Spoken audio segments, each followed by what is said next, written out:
It's all about the sales. Selling is the lifeblood of an entrepreneur. Want to sell more without turning into a sleazy salesperson?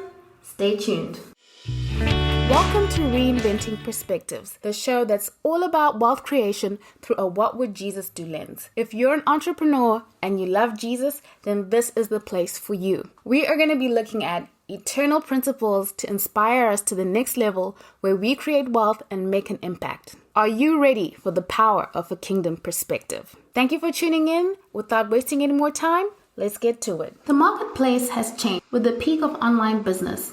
Today's customer wants to know your business, wants to know you, wants to try your product, wants to see if they like it, and then maybe they'll see if they want to buy. Well, what does this mean to your business if it's going to survive? This means you have to be ready to offer value before you sell.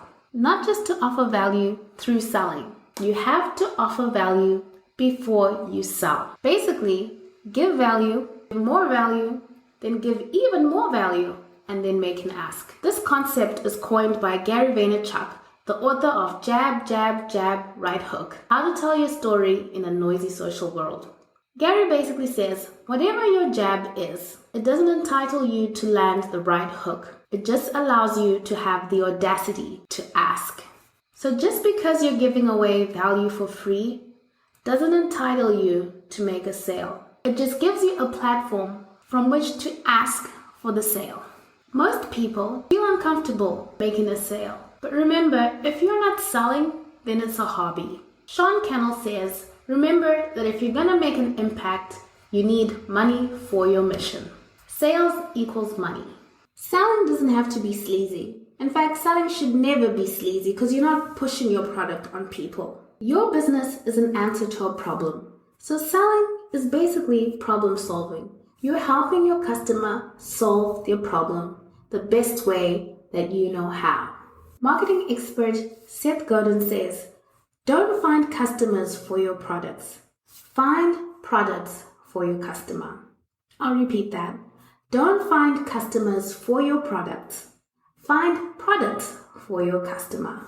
We always put people first, so our customer is always first. The other way of doing things where you find customers for your product has the danger of one, manipulating customers into buying things that they don't need, deceiving customers by pretending a product has qualities that it doesn't have or a service can do what it doesn't do. Remember, your business is part of a mission, a higher mission, and you want to make an impact with your business by being honest, truthful in your service to your customer. Mark 8:36 says, for what does it profit a man to gain the whole world and lose his soul? The best way to sell is to tell your story, your true story. Build your brand with authenticity. Look at Nike. Nike shared their unique story with the customer. The customer understood who Nike was, their identity. So in essence, Nike didn't create the brand. The customer resonating with the identity of Nike is what created that powerful brand. This creates two parts to selling. One, sharing our story, and two, the customer resonating with our story. Well, how will the customer resonate with our story? KYC, know your customer.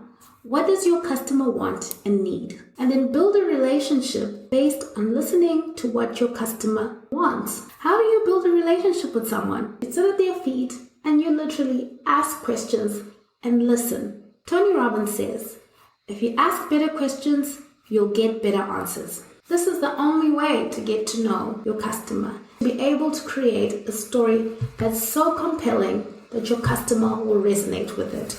If you want to be a great salesperson, build relationships. Jeffrey Gitomer, the author of The Little Red Book of Selling, says, great salespeople are relationship builders who provide value and help their customers to win. Make that your goal. How can we make our customer win? This new way of selling, where we provide value before we make an ask, means that we can't lose. So we can stop dreading the no. It's okay to hear the no, because if you've provided enough value, it could lead to a sale. Well, it might not lead to a sale. It may not lead to a sale today, but it could lead to future sales. It may not lead to a sale today, but it could lead to a referral. And it may not lead to a sale, but you might have people that you've converted into being your brand ambassadors. People who go and say to anyone who has the same problem that you're solving, hey, go to so-and-so. They really provided value. I know business is all about the numbers, but there are things which can't be measured until they can. Building a brand is one of those things. It may seem like it's a slow process, but if you're persistent and consistent in giving value, it'll eventually show up in your sales numbers. Let's go back to the structure and systems of our business, because if we're going to scale and grow, we need to make sure the fundamentals of our business are in order. We've talked about the business model. The business model is what Peter Drucker used to refer to as the answers to the questions, who is your customer? What is your customer value? And how do you deliver value at an appropriate cost? And we've talked about our business strategy, which is about improving our offering. Not just our product, but everything around our products, the free things we give away, the bonuses, the guarantees, the extras that we provide for free in addition to our product. That's our strategy to improve our offering. Now let's talk about business tactics, the actual little bits and pieces that we put into action to support our strategy and to fulfill our business model.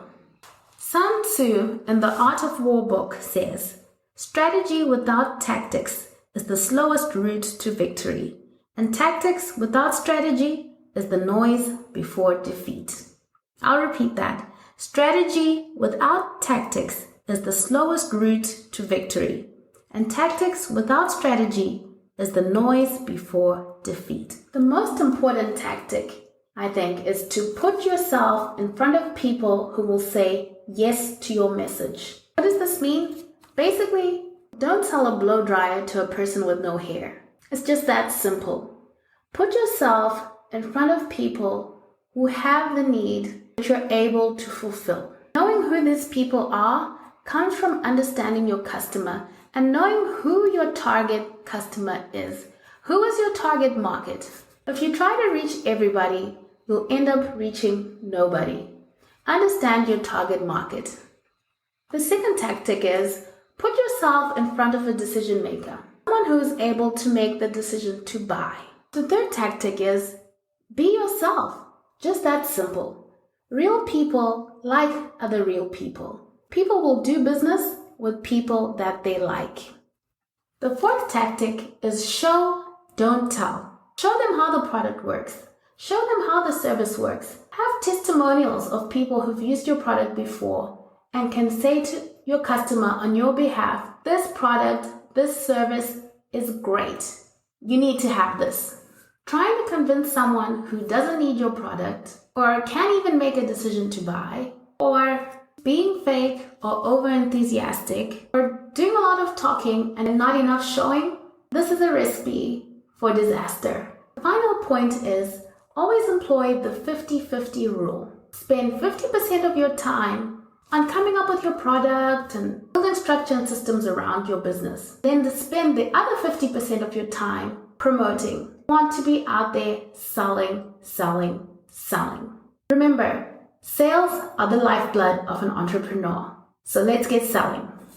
If you got any value out of this, please do leave a review. And to join the conversation, go to www.reinventingperspectives.com. Would love to hear what you have to say. And check out our YouTube page, Reinventing Perspectives. Thank you again, and until next episode, stay safe.